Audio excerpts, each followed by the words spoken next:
Sevgili YouTube seyirciler, karşınızda yeni serimiz Alan Wake 2. Biliyorsunuz 2023'ün en çok ödül alan ikinci oyunu olmuştu. Baldur's Gate 3'ün arkasından. Ve onu oynayacağız efendim. Nasıl, ne, hiçbir fikrim yok. Nasıl olacak hiçbir fikrim yok.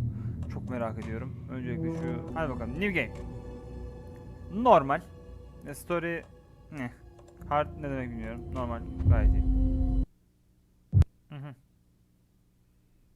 Back to sometimes it would be better to live with that hope without ever knowing the full story.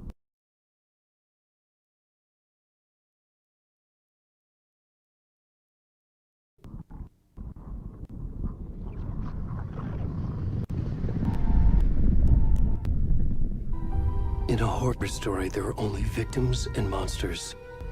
And the trick is not to end up as either. But trapped by the genre, we are all ripped to pieces along the way.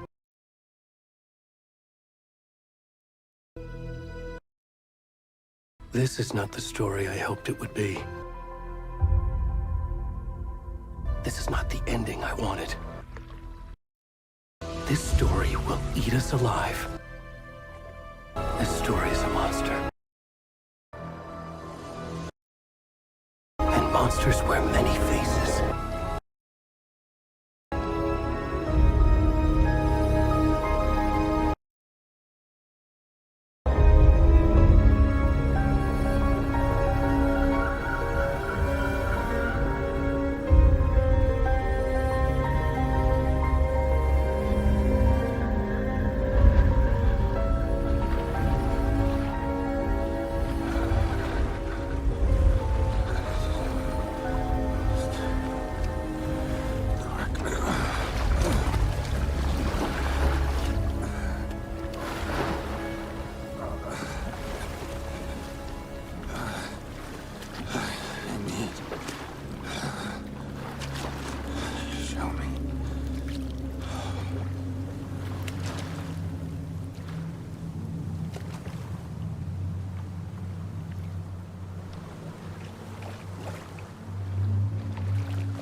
Sesler düzeldi mi diye bakıyorum da. Düzeldi galiba.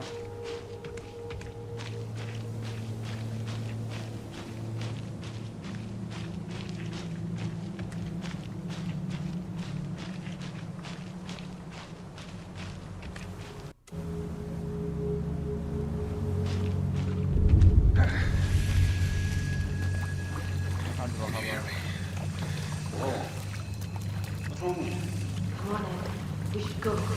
Ben çıplam. Where'd he gone? Nereye gidiyorsun?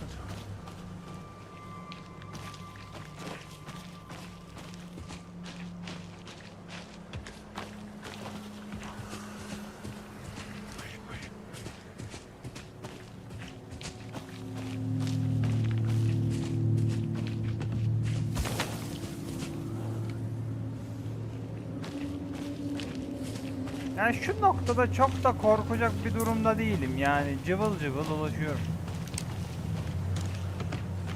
Neyden korkayım ki yani şu an? Allah! Allah Allah. Geyik. Ne güzel bir geyik ya. Geyik eti nasıl? Ay! Lan.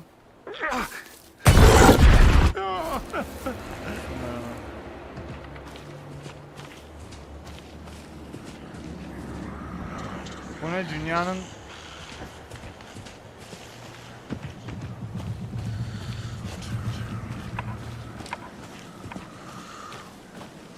Merhabalar. Sprint mi? Niye sprint'e geçtik? Niye sprint atalım hocam?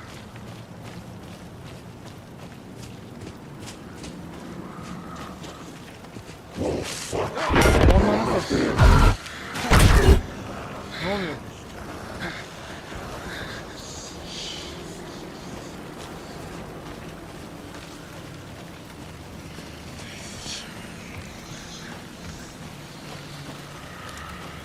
Kütükmüş. Bir hayvan cesedi sandım. Köpek diyorum. Köpek değilmiş. Diyen bir şey.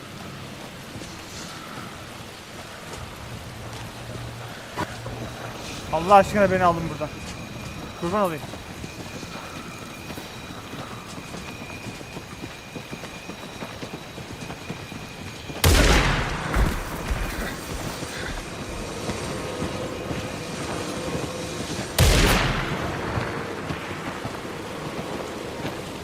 Ay!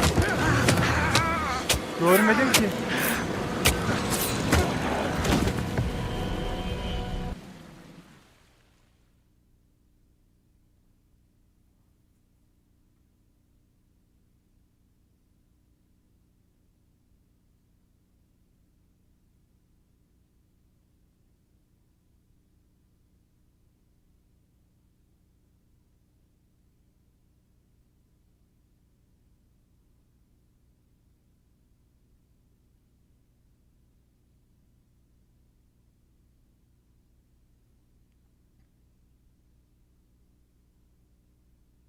Oğlum sebep?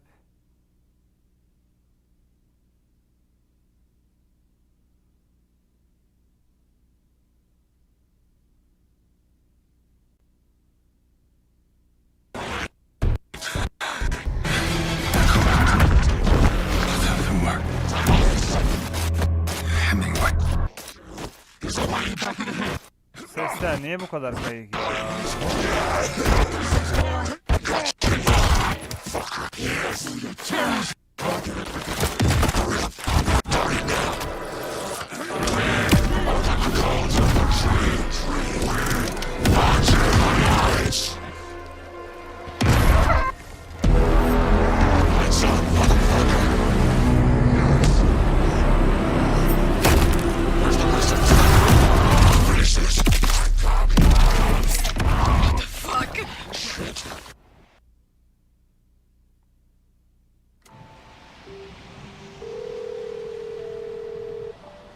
Hey, kiddo. How are you? I'm good, Mom. How are you? This trip might take a little longer than I thought. I'm sorry I've been gone so much lately, Logan. Oh my god, Mom, it's not your fault people get all murdery. What happened? Just work stuff. Right. Well, Dad and I are just watching the latest episode of Night Springs here. Mom, it's so good. No spoilers! I'll let you get back to the show. You were supposed to wait and watch with me. I love you both. This is what happens when you go on work trips, Mom. Love you too. And say hi to Casey. Tell him to stop brooding so much. Logan? I will. Bye, kiddo. Oy! Logan thinks you should try cheering up. Snarky kid. Wonder where she gets that from. Editör bunları zaten çeviriyorsundur. It can't be a coincidence that another body turns up just as we arrive in town. Feels like the killer's leaving us a message. Nasıl mesaj? I'm glad you're on this case with me, Anderson. It's right up your alley. You should take lead. Think of me as the backup. Okay. Any words of advice? Nothing that would cheer anyone up. İnanılmaz görünüyor oyun lan. Here we are. Cauldron Lake. Time to get to work.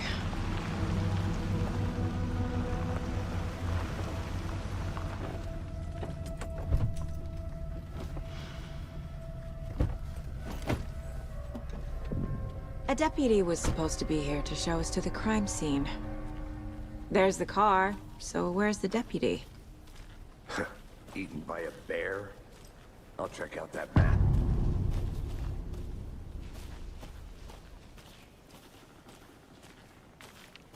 Find debris. Debris şeydi değil mi? Şerif gemisi. memorizing before we get swallowed up by the trees. Şerif değil de şey. Görelim. I should take a look at that map. Hemen bakalım. Evet. Şimdi. Map'imiz bu. Biz şuradayız. Your location. Parking lot. Heh. Park alanı. Rental cabins. Bonlock path. Your general store. Witch's hut. Witch's ladle. Cross foothills. Cauldron lakeshore. Same side. Witchfinder station demiş. Ha, şöyle bakabiliyorum. Peki amacımız nedir? Find debris. Ha, okay.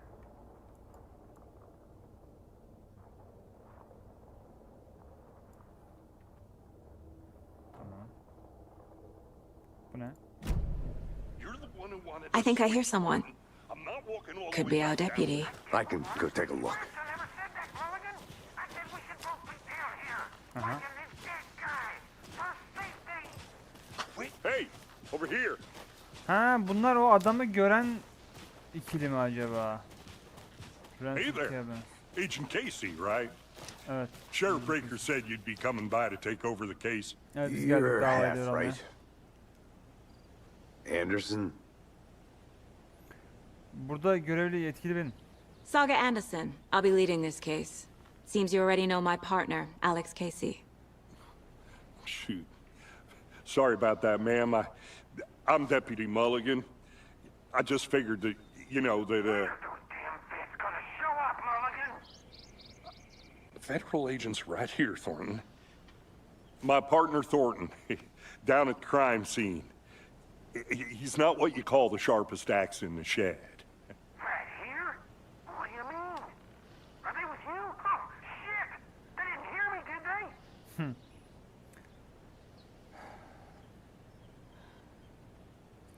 Tanığınız var mı? Were there any witnesses? Yeah, a couple out-of-towners. I wonder what they were doing sneaking around the woods at night. I mentioned the city folk. It's pretty suspicious. Not that we have anything against city folk, cried Thornton. But don't worry. Sheriff Breaker took them back to town a while ago. Onlarla bir konuşmamız gerekebilir. What can you tell us about the crime scene? Olay yeri hakkında bize ne bilgi verebilirsin? Kalp I hakkında was konuş. getting to that, Thornton.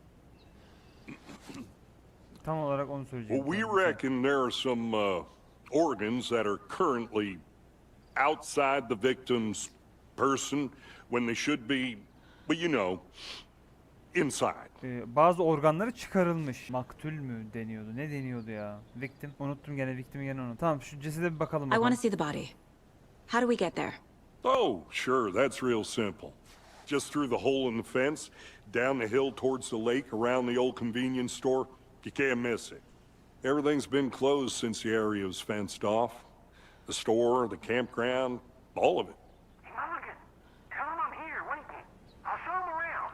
They got it, Thornton.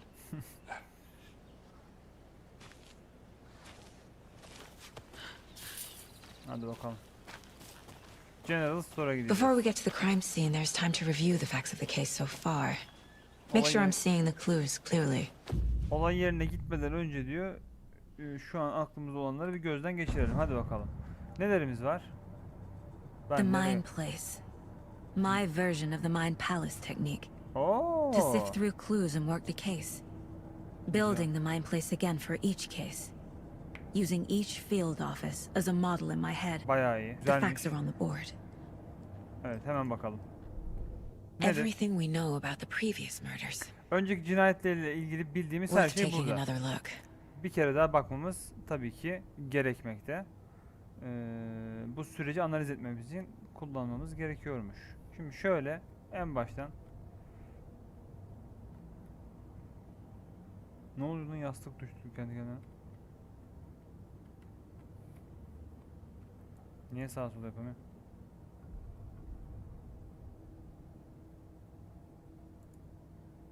A series of murders have occurred around the town. Bravo, find the connections that have a suspect. Okay, birbirine bağlı değil. Bir seri cinayet durumu söz konusu bu Bright Falls çevresinde ve eğer bunların arasında bir bağlantı bulabilirsek katili bulmamız için de bir yol açmış olacak diyor. Victims, salarsan ben kendim bakacağım. Şimdi diyor ki 3 tane bizim kurbanlarımızın bir tane ortak özellikleri var. Üçü de 2010'da kaybolmuş. Bunun dışında herhangi bir bağları yok. Ted Lane diş hekimiymiş kendisi. 2010'da kaybolmuş. 2012'de çok derin olmayan sığ bir mezara gömülmüş halinde bulunmuş. Bıçak yaraları varmış, şişlikler ve morluklar varmış. Bileklerin vücudunda işte bıçak yaraları, şişmeler ve bileklerinde de morluklar varmış. Wendy Davis öğretmen, vücudu şişmiş ve göğsünde kocaman bir yara varmış. Muhtemelen kalbi karılmış. CAULDRON gölünde bulunmuş 2018'de. Bazı organları kayıpmış. Tabii vücudun da tam olarak bir hali 8 yıl gölde geçirince anlaşılamamış. Percy Wolf bir dükkan sahibiymiş kendisi. Vücudunda morluklar varmış. Bu sanırım en son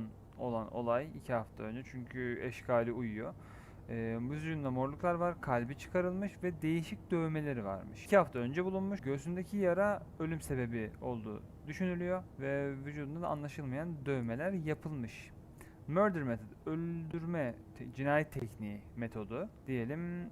Çok fazla bir fark yok cinayet metotlarında. Bloating, üçünde de bloated, bunda bloat yok. Ama genel anlamda vücutlarda bir şişme söz konusu ama bu ölüm sebebi değil. Göğüs travması da olmuş. Exposure to water or postmortem demiş. Bileklerinde morluk vardı. Ted Lane'in bağlanmış olabilir diyor. Wendy Davis'in göğsünde büyük bir yara vardı ve kalbi kayıptı. Aynı Percy Wolf'ta olduğu gibi. Bütün vücutlar bir şişme diye maruz kalmış. Katil profilini çıkartıyoruz buna göre. Victim 3 yani Percy. Bundaki fark vücudunda farklı dövmeler olması. Bu belki de katilden bir mesajdır ya da bir sanat olarak görüyordur bunu diye bir not düşülmüş. Dediğimiz gibi 2010'da kaybolmaları dışında ortak bir tarafları yok. 3 kurbanında. Chest trauma resembles animal butchery techniques diyor. Belki de bir avcıdır. Çünkü hayvan avlama teknikleriyle saldırı yapılmış diyor. Peki map'imize dönelim. Map'te bakacak bir şey var mı? Bizim lokasyonumuz. Burası bizim gideceğimiz yer. General Store. Tamam. I see you're already hard at work, Anderson. Close to cracking it? We're just getting started. Let's head down the hill to the crime scene. Fucking nature.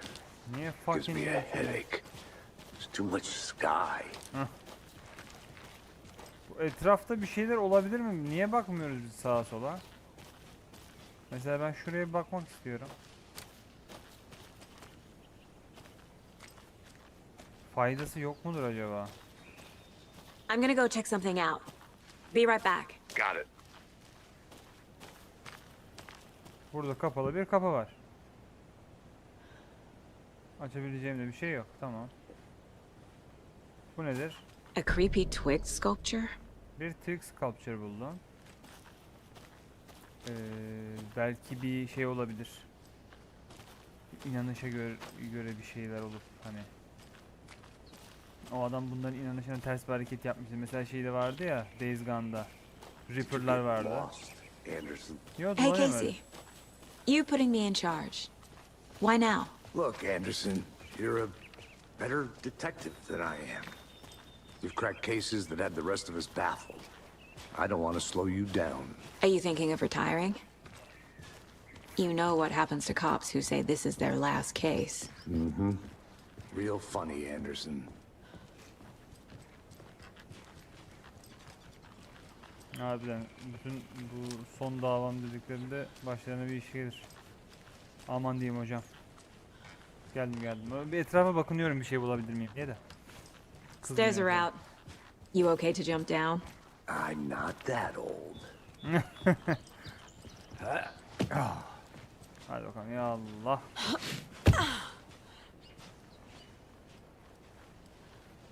Merdivenler kırılmış.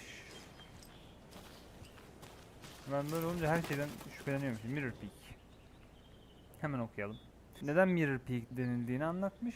Doğru bir açıdan baktığınız zaman diyor dağın görüntüsü tam olarak gölün üstüne düşer ve bir yansıma gibi oluşturur. O yüzden buraya yansıma tepesi ya da ayna zirvesi denilirmiş. Peki. Pekala.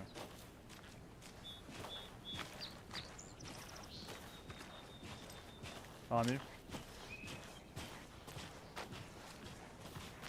Ay ne güzel görünüyor ya.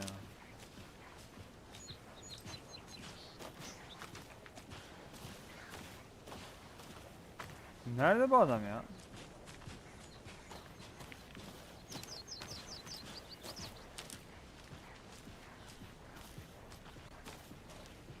Not a bad place to get murdered.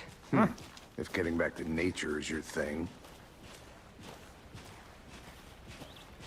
Enteresan. Damn. Ne oldu? Should have brought an umbrella. I like the rain. The only thing around here that feels like home. You think the local law had the sense to put up a tarp? If they did, next coffee's on me. Yani sen az önce şeye sövdün, doğaya sövdün çok yeşillik diye. Ondan sonra diyor.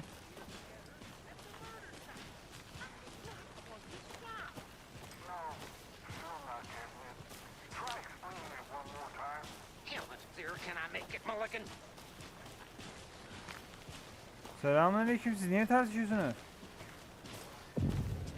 Beğenirsin. Hey! Merhabalar. İsim neydi? Deputy.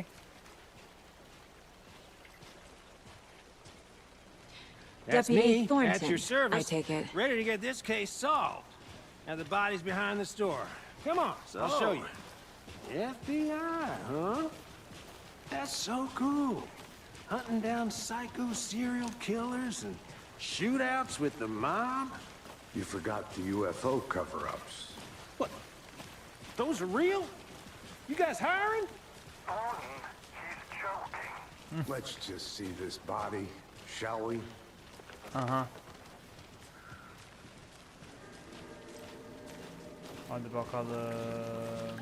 Now this is the scene of the crime. We found him on the table.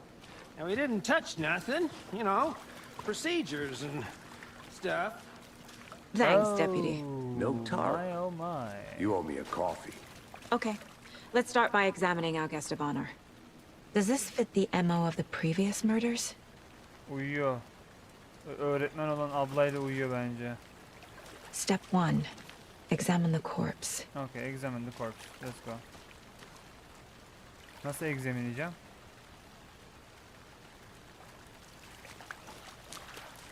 Body is positioned on the table. Ritualistic. Bir ritüel gibi, evet. Bir key image açmışım. Tamam. Siyahlı sakal ektasiklı key image murder scene. Another body turns up just as we arrive in town. Coincidence? Biz döner dönmez bir tane daha ceset bulundu. Sence bu bir şey olabilir mi? Rastlantı olabilir mi gerçekten? Tamam. Key image'i doğru yere koymak bir tane daha line oluşturmamıza sebebiyet veriyormuş. Okay.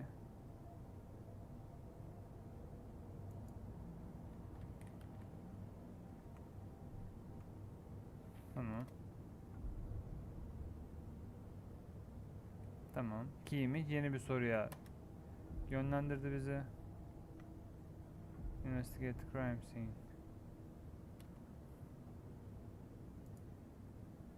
Find evidence. Okay.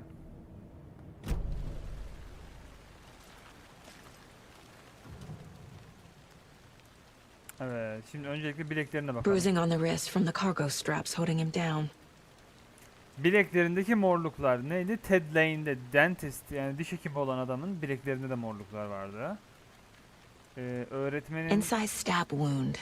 Chest cut open. Heart göğsünde removed. büyük bir yara ve kalbi çıkarılmıştı. Ve son olarak The killer left the heart right next to the body. kalbini de yanına koymuşlar. Şimdi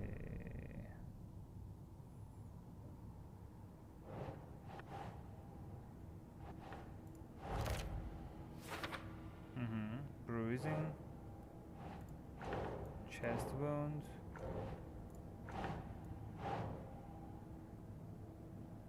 Buraya mı koyacağım?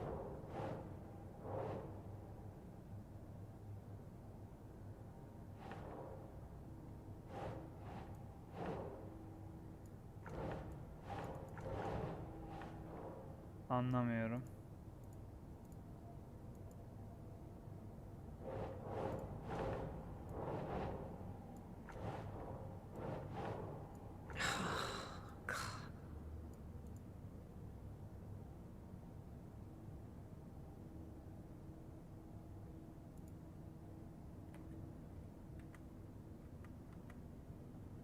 Tamam. Bunu ben niye buraya koyamıyorum?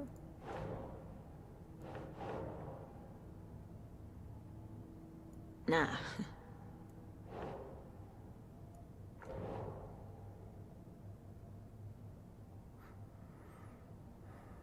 Open question. Tamam.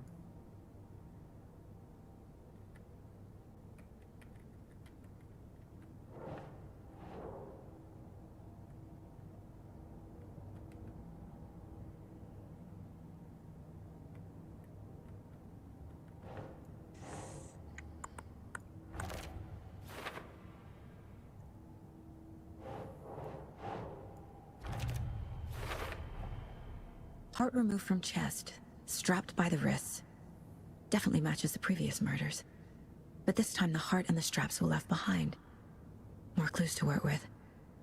This makes 4 murders that we know about. Aa. Şey değilmiş. Ben bunu şey sanmıştım. 2 hafta önce bu cesedi bulundu denilen şey sanmıştım. Percy miydi? 2 hafta önce bulunmuştu ya onun cesedi. Ben o sanmıştım, bu değilmiş. Bu 4. ceset. Kılıyorlar, yeni sorulara yol açıyor. Okey. Tamam.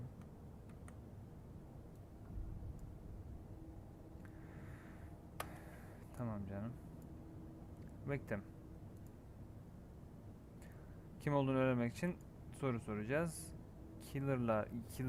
Katil ya da katillerle ilgili de evidence bulmamız lazım. Şimdi önceki davalardan farkı şu. Önceki davalarda Who is our victim?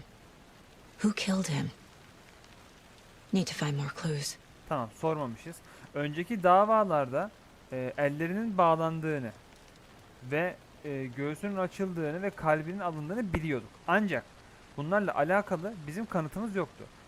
Bu sefer geride bırakılan kalbi, bileklerinin sarılmış olduğu strapler hala bulunuyor. Şimdi şuralara bakalım. O ne? Large amount of blood on the table. The victim died here. Evet, burada çok fazla kan var. Demek ki kurban burada ölmüş. Ayak izlerine bakarsak birçok farklı ayak izi görüyoruz. Multiple people were here. Demek ki Multiple killers. birden fazla katilimiz olabilir. Çöpün içine bakabiliyor muyum? Her zaman çöpte bir şey olur. Bakamıyormuşum. Burada içmişler, kafaları çekmişler, adamı öldürmüşler diye yorumladım. Nedir bu? Someone left in a hurry. Knocked the tripod over. Bir tripodu Was it for a camera? düşürmüşler. Tripod niye varmış ki oğlum? Kamera için mi? Someone was drinking beer. Birileri bir şey They spent içiyor. time here, waiting. Burada bir şey bekliyorlarmış içerek. Belki de planlanmış bir cinayet olduğu sonucuna ulaşabilir miyiz acaba? Şimdi killers şöyle. Burada çok fazla kan var. Yani bizim kurbanımız burada ölmüş. Ya diyor iş üstünde yakalandılar. Caught up in the act. Bu öldürme şeyi üzerinde artık ritüeli diyeceğim. Çünkü masayı yatırmışlar, bir şeyler, dövmeler falan, ondan sonra da öldürdüler vesaire. Bunun üstünde ya yakalanmışlar ya da diyor baştan savma iş yapmışlar. Ben baştan savma iş yaptıklarını düşünmüyorum ama.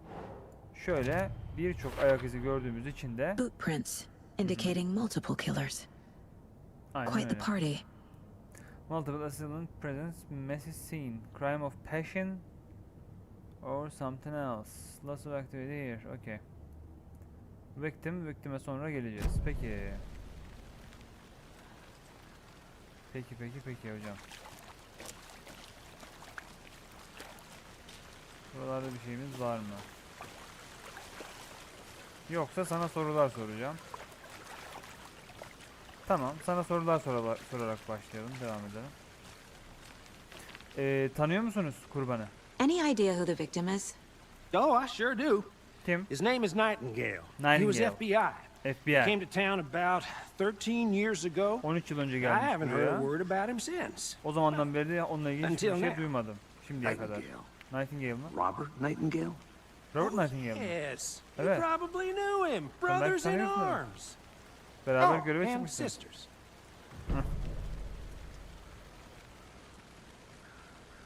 Senden konuşalım. Senden daha konuşamıyoruz diye yorumlara. Sen tanıyor musun adamı? So you knew our victim. Well, I didn't recognize him in his current state. Yani şu an But yeah, tanıyamadım I tabii ama ran into him a few times at Quantico. Quantico'da Never birkaç kere worked any rastlaşmıştık. cases together. Hiç beraber After his çalışmadık partner ama got killed in the field, he went off the partneri deep end. öldükten Got the sonra boot pretty quick after that. kafayı çekiyor. Yani çok iyi bir durumda değildi diyor. Sonra da kovulmuş. Yani 2010'dan beri kayıp, öyle mi? Nightingale went missing 13 years ago, 2010. The same as all the other victims. Certainly fits the pattern. Makes me wonder what was going on that year. Probably harbiden something this town wants to pattern'da gene oturuyor. forget. Gene 2010'da kaybolmuş birisi. Gene önceki cinayetlerle bağlantısı bu şekilde var. Peki kovulduktan sonra ne oldu? So what happened to Nightingale after the Bureau let him go? I only know the rumors. Depression led to booze, booze led to paranoia. He got some wild ideas in his head, chased ghosts until he fell off the map. Guess he ended up here, I bet there's more to that story. but no happy ending.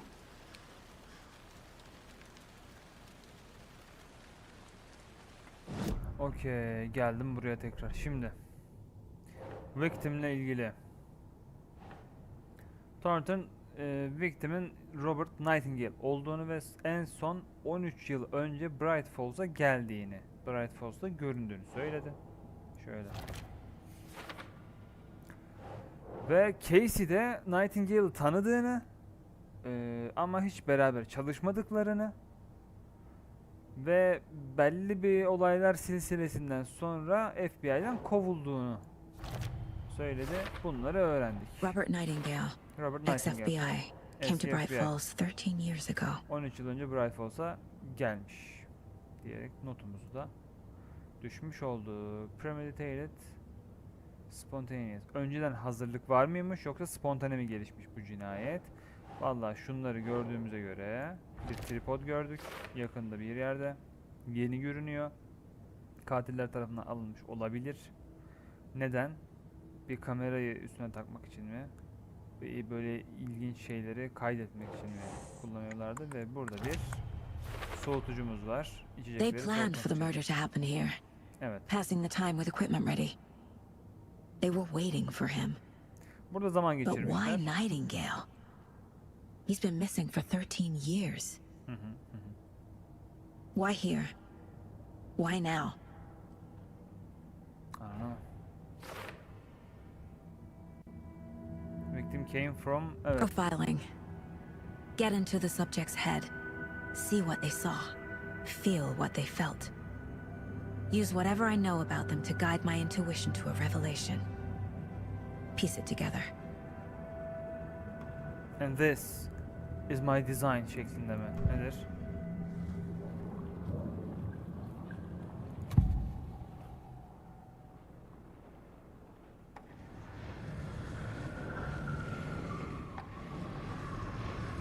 Missing person. Agent Nightingale has been MIA for 13 years.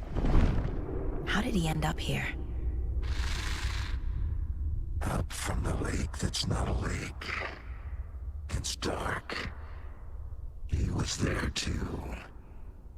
You are not allowed in the lake until he says otherwise. Robert Nightingale came from the lake before his murder. Hadi bakalım. Ritüel cinayeti. Nightingale was chosen as the victim. Kurban olarak Why? seçildi Nightingale. Neden? Flick the switch. It goes click. Lights are off. But somebody's home. Somebody's home. This wasn't some random act of violence. This was a ritual. and Nightingale a component. They didn't see him as a person. More like a container for something. Ha, Nightingale olduğu için değil de öyle random bir enstrüman olarak, aslında bir, nasıl diyeyim, bir kap olarak kullanmak istemişler. Dur. This mug always cheers me up. Not the worst.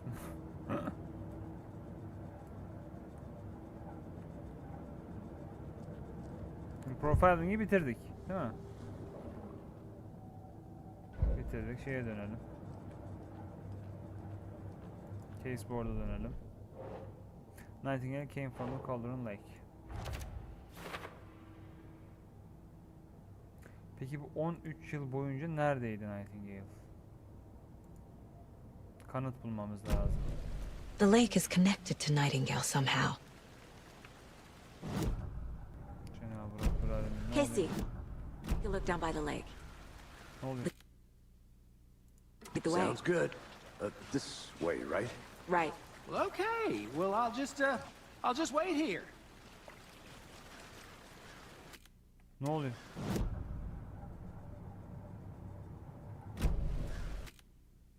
Oğlum, alo.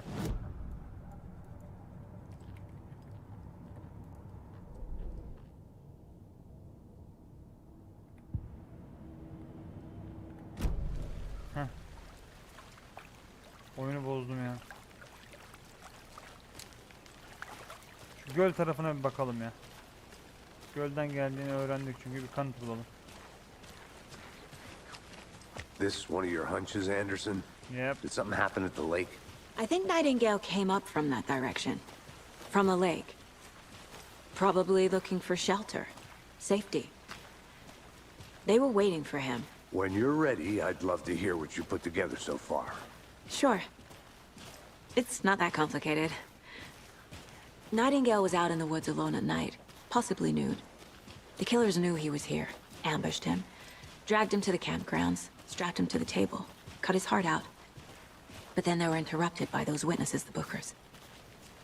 The job is unfinished. That seems pretty complicated to me. What was this guy doing skinny dipping at this time of year? Haven't figured that part out yet. Mm-hmm. Lots of questions. Lots of answers for us to find.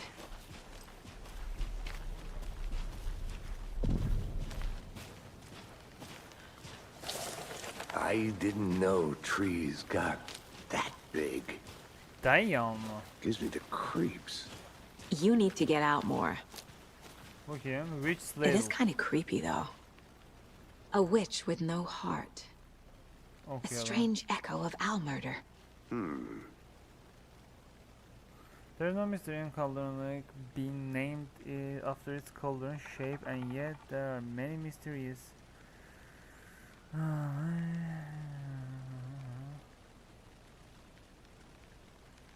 Okay.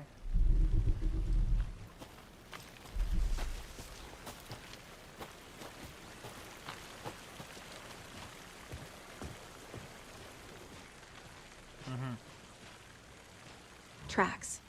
Barefoot. Nightingales? Nightingale olabilir. They come out from under the boulder. Makes no sense.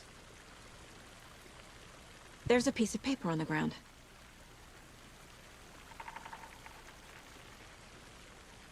Notlar var.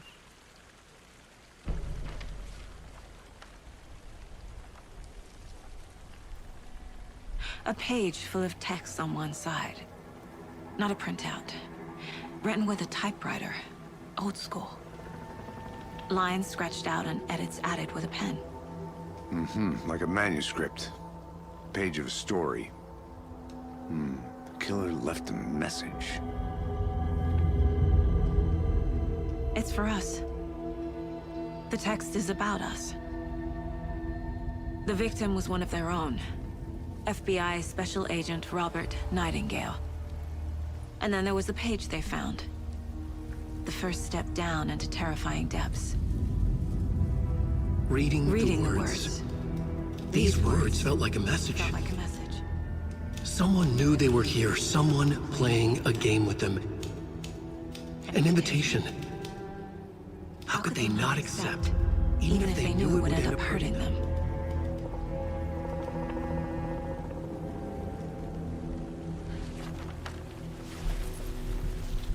Someone's been watching us. Playing a sick game with us. You were right. This is right up my alley. Nightingale came this way. Either he dropped this page, or the killers left it for us. I should profile Nightingale about this page. Bir saniye. Bir profiling yapmam lazım tekrardan.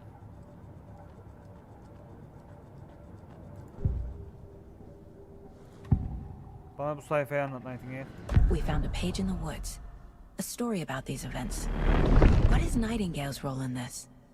I carry his words close to my chest now. Inside, the awful truth. You must dig it out. Something was put inside him. In his chest.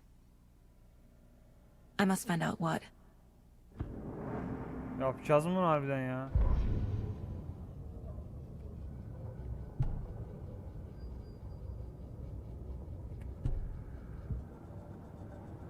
Okay.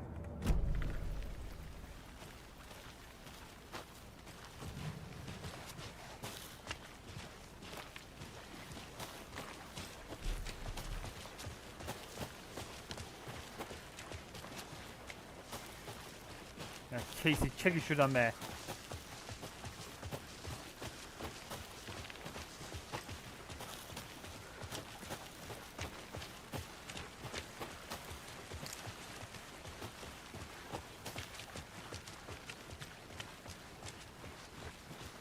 Hey, you made it back. Good. I hope you didn't get stuck in any of those big puddles. Crazy flooding down there, huh? Just like I said. Tabii.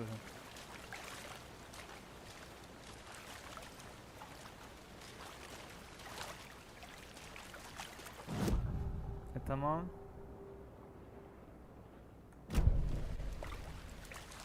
Neden bakamıyorum? Konuşmam mı gerekiyor? Hayır. Bir saniye. Caseboard'a gitmem gerekiyor o zaman. Aynen. Heh. Şuraya gelelim. Gölden geldiğini doğruladık. Trail has gone cold. Tamam. I think he came from the lake. But his tracks make no sense. Evet, çok fazla bilinmeyen şey var. Yanlış soruları soruyor olabiliriz. Anything else here? Vallahi Nightingale'in içinde bir şey olduğunu söyledi. Ona bakacağız. Onun dışında da böyle bir not bulduk. Bize yazılmış bir nota ulaştık. Şimdi Found all I can here. Time to properly examine the body. See what I can find inside. hadi bakalım.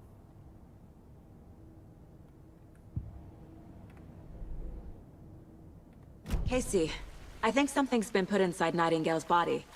Let's tell the deputies to get the body to the town morgue. Okay. Deputy, I want the body taken back to town for a proper examination, ASAP. Well, sure, but the coroner won't be back in town for another week after Deerfest.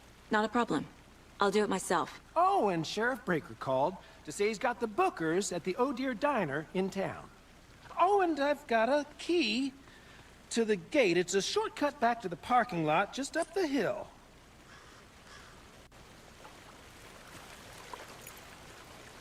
Eyvallah biraderim.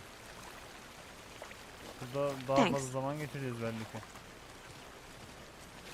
Let's get the car, drive to Bright Falls, and talk to these witnesses, the bookers. At the diner, right? I could use a cup of coffee. Let's try that shortcut the deputy mentioned. Sounds good.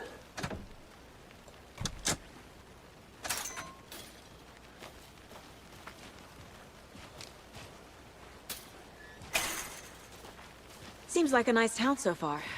Murders aside. Pretty woods. Cute lodge we got set up in. We should go for a hike if we get a chance. Now you're just being mean, Anderson. Deputies aren't exactly up to the task, but hopefully the sheriff will be more helpful. Not a surprise about the deputies. Doubt they see much stuff this gruesome.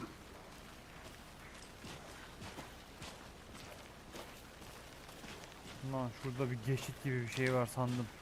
Dedim ne oluyor?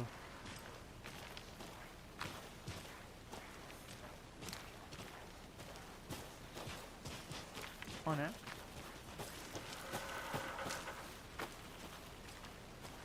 I'll be back in a second. Roger. Bir şey buldum. Is that a kid's lunchbox? An Alex Casey movie lunchbox. Ne? Casey hates the endless jokes about coincidentally having the same name as a fake detective. We are all in this He together, hates hero. those cheesy crime For the books. heroic day. But he really hates the movies.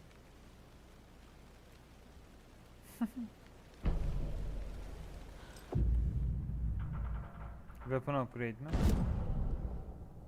Ne diyorsun? Aa, bunlardan bulursam ama ben aşağıya komple dolanırdım ki. Ben ne bileyim. Cık, olmadı bu. Bunu çok geç söylediler. Mutsuzum şu an. Şu an mutsuzum. Şu an mutsuzum. Ben aşağıya komple dibini sıyırırdım oranın. Neyse. Loot varmış. Onu öğrenmiş olduk. İyi oldu. Can't fit the clues all together yet. Part removed, tripod, tracks leading to a dead end. A tripod for a camera? To record a snuff film? Maybe. And why take out his heart just to throw it away? To stuff in something for us to find. Yeah, maybe.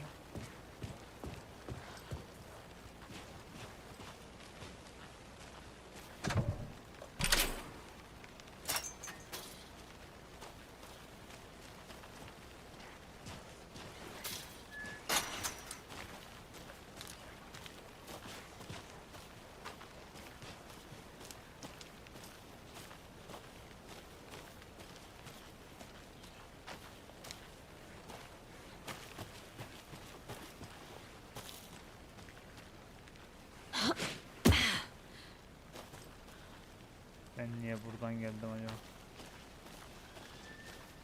Hello, Casey. Here we are. Let's drive back to town and meet the sheriff at the diner.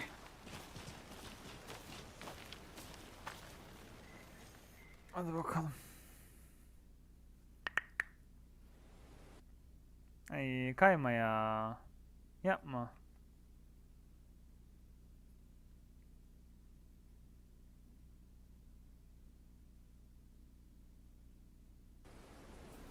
I can't get that manuscript page out of my head. I've never seen killers.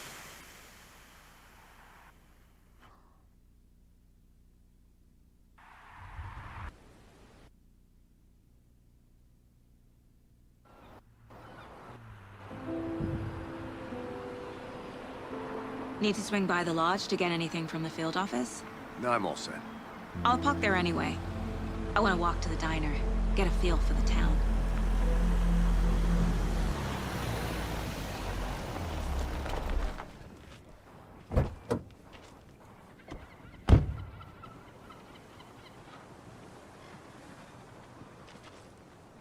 The diner's just up the waterfront. Shouldn't keep the sheriff and our witnesses waiting. I smell coffee.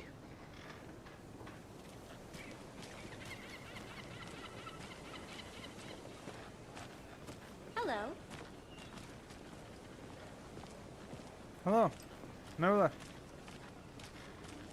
Hemen konuşabiliyoruz sanmıştım.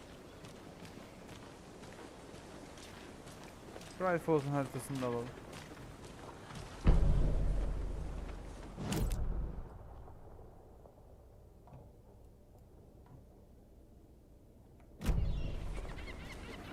Just how much coffee have you had today, Charlie? Don't know, don't care. How much have you had? Not enough, but that's all much. Never enough coffee. Oh dear. Cute. Ne oldu ki? Not to toot my own horn, but I am pretty darn sure my, I mean our float will be the belle of all at this year's Beer Fest. Just a few more days. Let me guess. The FBI. Welcome to Bright Falls. It's nice to have you here. I got you both some coffee. Oh, it's Washington's finest. Thank you. Nice to meet you, Sheriff. I'm set for coffee. You know, I wouldn't say no to another. I'm Agent Saga Anderson. This is Agent Alex Casey. Tim Breaker. And let me just say, I'm happy you two are here. Frankly, we could use the help. Evet. Bazı tanıklar olduğunu Your söylemiştiniz. deputies said you had a couple of witnesses here. They made them sound like suspects. Mulligan and Thornton are still on about that? No, the Bookers don't strike me as the murdering type, but you can decide for yourselves. They're just inside having coffee and pie to calm their nerves. I'll see what they have to say. Casey, you compare notes with the sheriff. Take your time. We've looked through the case files you sent over, Sheriff. Have you had many people besides the known victims go missing? Sure. But it's slowed down ever since Cauldron Lake was fenced off. Let me guess. Missing person cases spiked around 2010. The fence was built just after. Yeah, that's exactly right.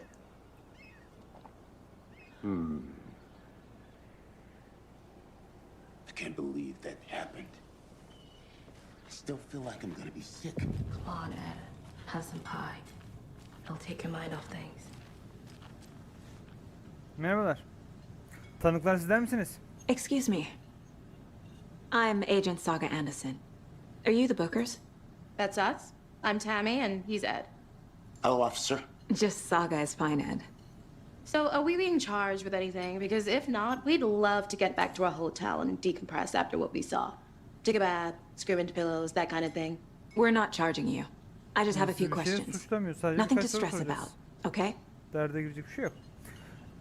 Neden Cauldron Gölü'ndeydiniz?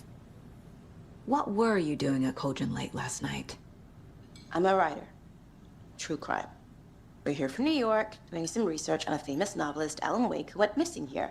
I was down at the lake, getting some details. Perfectly legal. Peki bana ne gördüğünüzü söyler misiniz? So what did you see in the woods? This naked dude came out of the lake, and he was acting crazy, shouting weird shit at us. He must have been on something. Unless skinny dipping at dawn is a thing around here.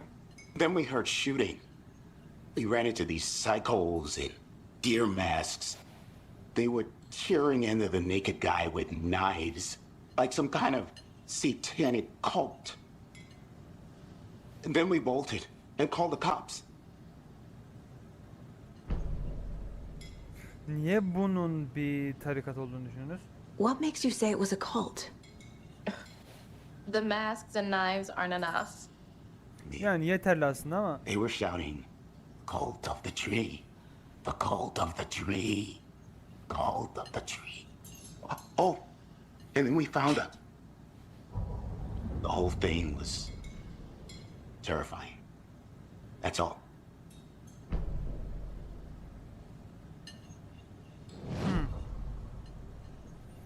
sizi ben profilleyeyim bir saniye. Cult of the Tree, burayı bir görmek The cult istiyorum. of the tree. What aren't the Bookers telling me? Symbol is two triangles. Evet, The onu cult buldum. wants their spruce tree back, Tammy. Finders keepers Ed. The publisher will want this on the cover. Tammy found something. A necklace belonging to one of the cultists. Ve bunu bana söylemediniz. The Bookers were at Cauldron Lake. Why? Fence was built to hide what's there. They say the writer fell in the lake. Private party. No trespassing. My book has questions. Past the bolt cutters. They broke in for the sake of Tammy's book. Nothing to do with a murder. They were telling the truth.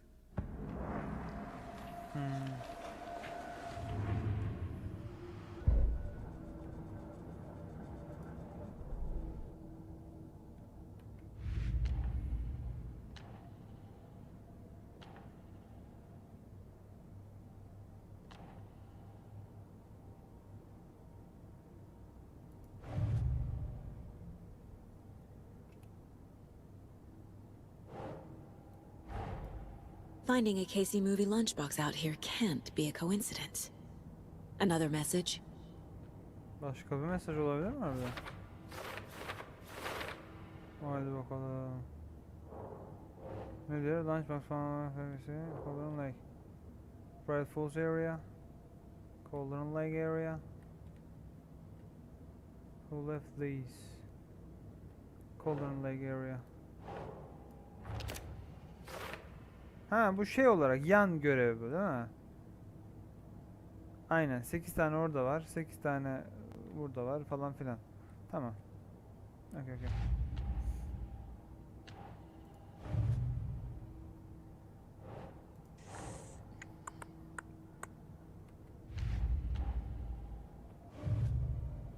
Ha, şuraya ekleyeceğiz.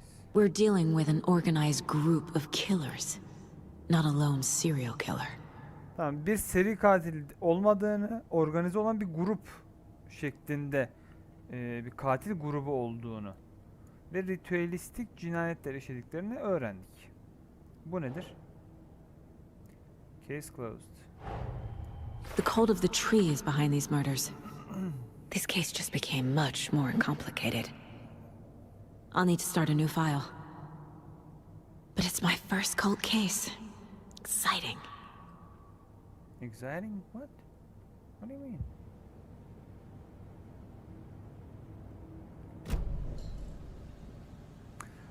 Bence bir şey buldunuz siz, bana söylemiyorsunuz. So you found something there, right? A necklace these cultists may have dropped. Okay. Wow. How did you put that together? It's evidence. You need to hand it over.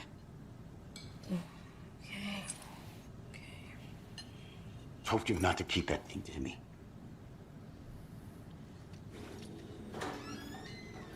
Thanks. This could prove to be helpful. Do me a favor. Stick around town for now in case we have any more questions. Like we'd even dream of missing Kierfest. Oh, God. Saga Anderson. As I live and breathe. I thought we'd never see you back here after that awful thing happened to your baby girl. How are you? I'm sorry. Who are you? I don't know what you're talking about. It's me, silly. Rose. You know me. I don't think I do. And what horrible thing happened to my baby girl? She drowned. Your daughter. That's so weird you don't remember.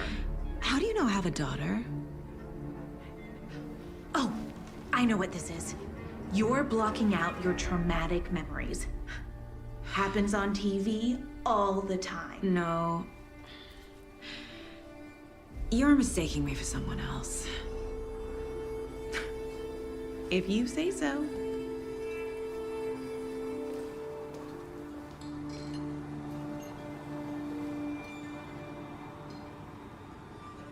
Ara sahnelerde şöyle kayması beni çok fena fitil etti yalnız ya. Nasıl yapalım? Nasıl?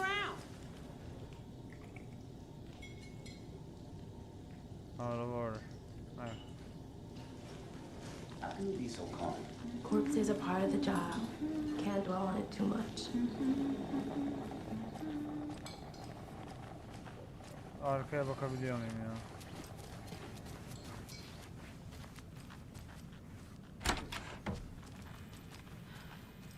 Lunchbox falan bir şey bulurum belki. Aha. Hey there, Mr. Deer. You remind me of a dream I had. Hadi bakalım. Bana da Hannibal Lecter'ı hatırlattı.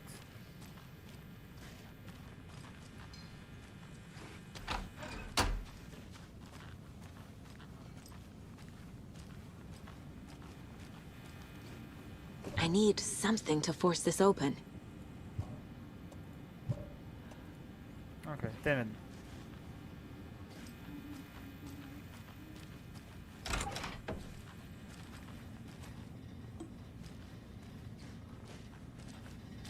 Mehmet sıçıyor musunuz?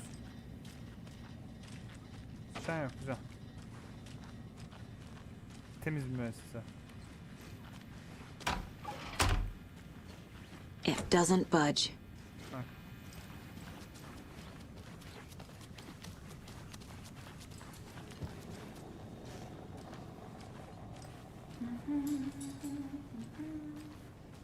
All set? My guys have Nightingale at the morgue if you're ready to go take a look. Yeah. Let's go. Let's go. Well, Casey, I got a lead. Looks like we're dealing with a cult. The cult of the tree. Fuck. Have you heard of this cult of the tree, Sheriff? Only the urban legend. If you're in the woods at night, the cult will get you. That sort of thing. We're not gonna find out you're the Grand Wizard or something, are we? I played some D&D back in the day. Wizard was always my favorite class. Morning, Sheriff.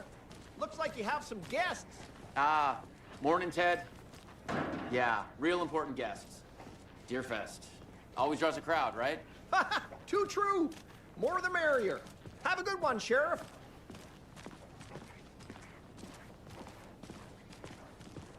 Hey, what do you know about that waitress from the diner? Rose?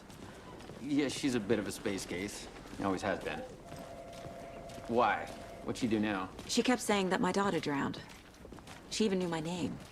It was all very weird. Rose has a talent for saying the weirdest thing possible. But it's best not to take it personally. O ilginçti bu arada ya. Hey, boss.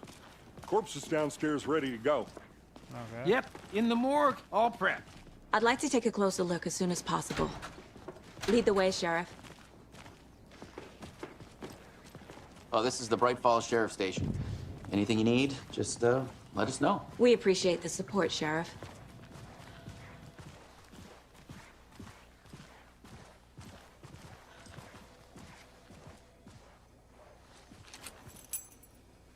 So we share a morgue with the funeral home next door. It's a shoestring budget. Our only coroner rotates between the other towns, and he's away this week. But you can handle this, right? I'm qualified to perform examinations. Yes.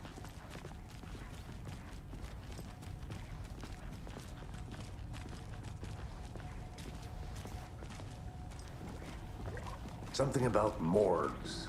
They always cheer me up. I can't say I feel the same. He's joking.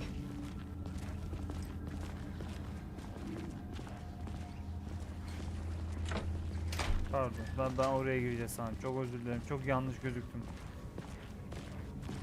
Okay. Let's take a look at our patient. I'll start with the external inspection before performing the internal examination. What was the cause of death? What other clues can the body give me? Hemen kalbine There's başlıyorum. writing on here. Writing mi? What? Can't make it out. Writing? How'd they manage that?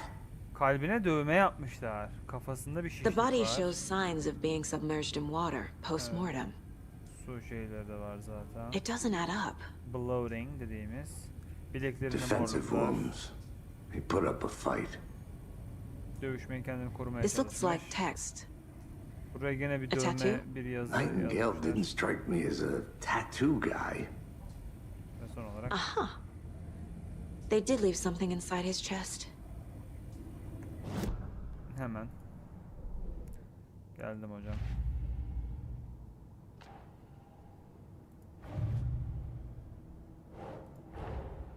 I need to know more about the code of the tree if I'm going to shut them down.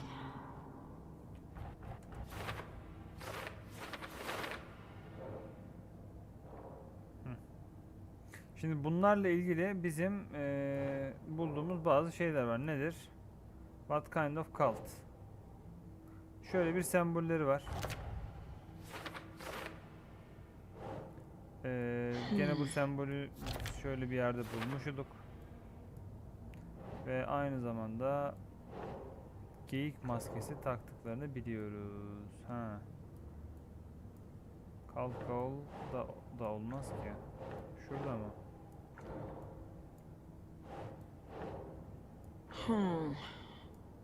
Poison Vault. Burada olabilir. Cult symbols.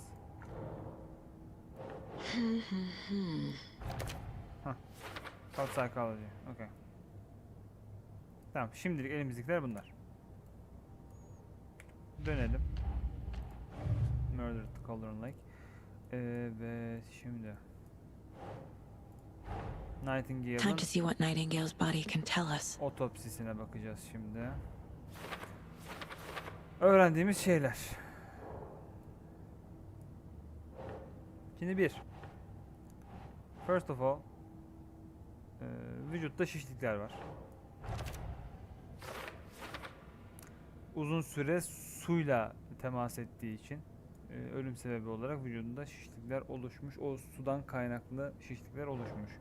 Ayrıyeten kendini savunmuş.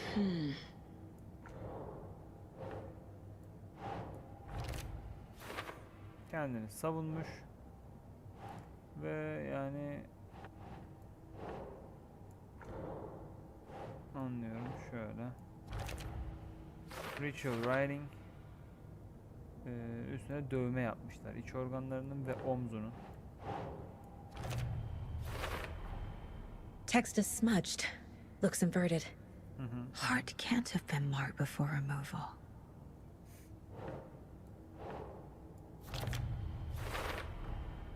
There's definitely something in his chest. Did the killers leave it there? Muhtemelen öyle yaptılar. Ona bir bakmamız gerekecek. Evet.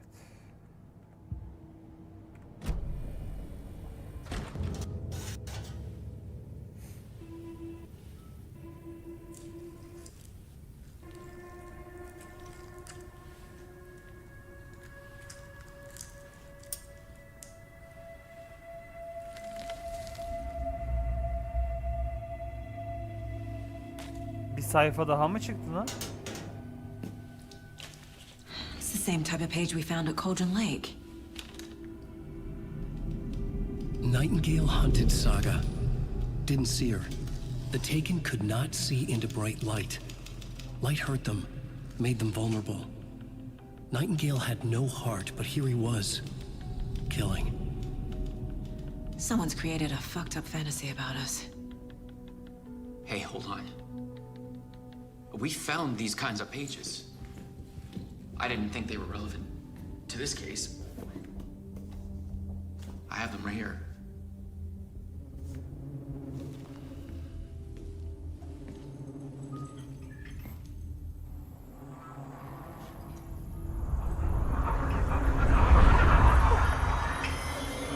No, wait!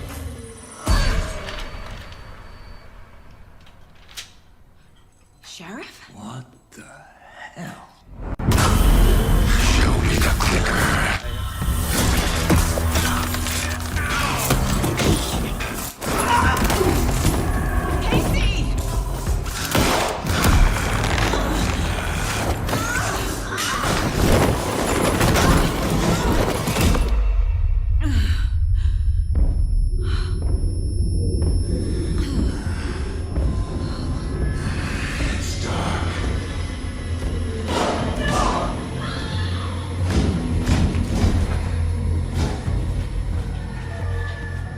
Didn't see her.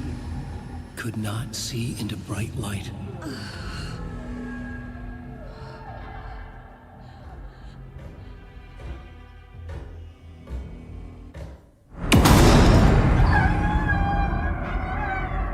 I'll make you pay.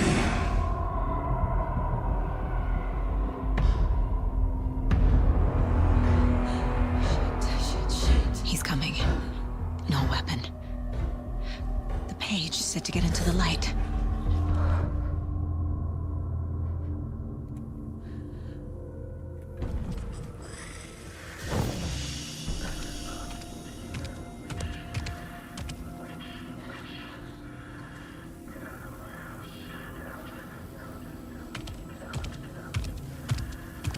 He can't see me in the light.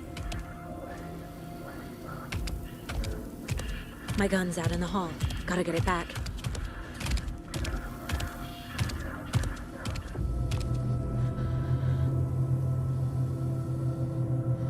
Go!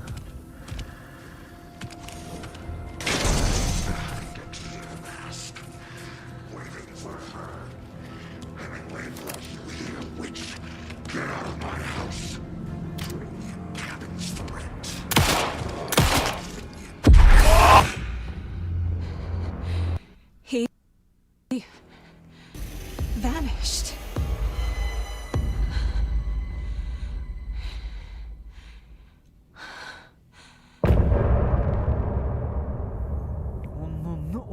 anasını. Oğlum çok iyi olmuş. Oy. Sevgili YouTube, sizin için bölüm sonu. Birazcık kaymalar var, birazcık çatlaklar var, birazcık tatsızlıklar var. Ama atmosfer olarak inanılmaz güzel. Galiba onlara dişimizi sıkıp oynamaya devam edeceğiz efendim. Bir sonraki Alan Wake bölümüne kadar kendinize çok şey bakın. Videoları benim kanala abone olmayı unutmazsanız çok sevinirim. Görüşmek üzere.